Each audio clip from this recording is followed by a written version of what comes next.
Right, so apart from the inauguration of President Trump for the second time, we also have two very important court trials starting here in the UK. The first one being Ricky Jones, now former Labour councillor, who issued a chilling threat towards anyone who was right-wing or conservative. But it took an act of public outrage to get the idiot arrested.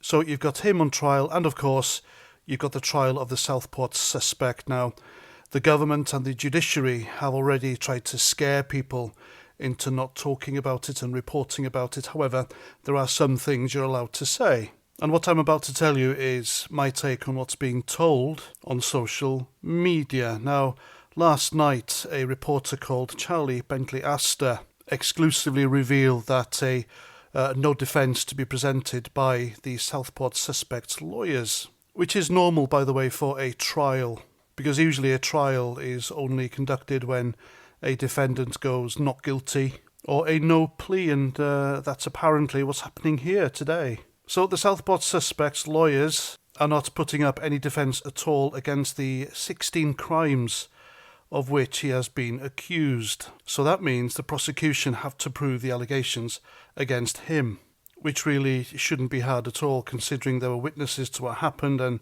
what they found in his property, the Al-Qaeda Idiot's Guidebook, How to be a Terrorist and Hate the West, and some ricin, apparently. However, there's going to be an application regarding the admissibility of evidence. That means some of the evidence submitted by the prosecution or the Crown will be contested by the defence. Now, this Southport suspect fella, Axel Rudakabana, is apparently not going to provide a statement, so he won't be in the dock initially, but he could be called up to be questioned by the prosecution.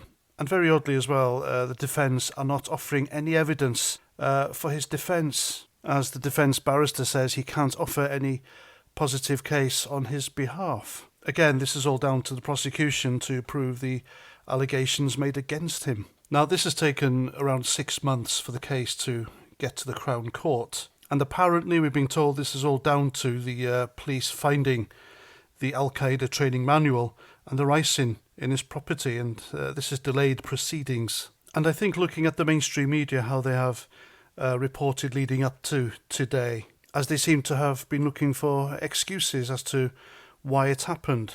Because as soon as they found out that the suspect was from an immigrant background, they've tried to convince us that he did what he did, allegedly, because of a mental illness. It's always a mental illness, isn't it, when members of the terrorist fraternity do what they do, when it's rather obvious why they do what they do.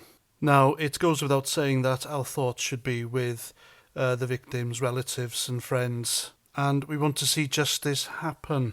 Apart from that, I'm looking forward to seeing what Keir Starmer's part was in all this, as suggested by Nigel Farage when he said he knows stuff we don't and he's not allowed to talk about it, but Keir Starmer's in a lot of trouble when it comes out, so yeah, make of that what you will.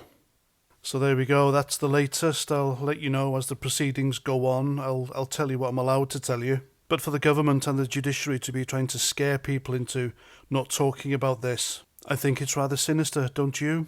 And there we go. I'm Paz49. Thanks for watching. Remember, subscribe if you like what I say and you agree with what you hear. And I'll catch you at the next one. Roger Trout.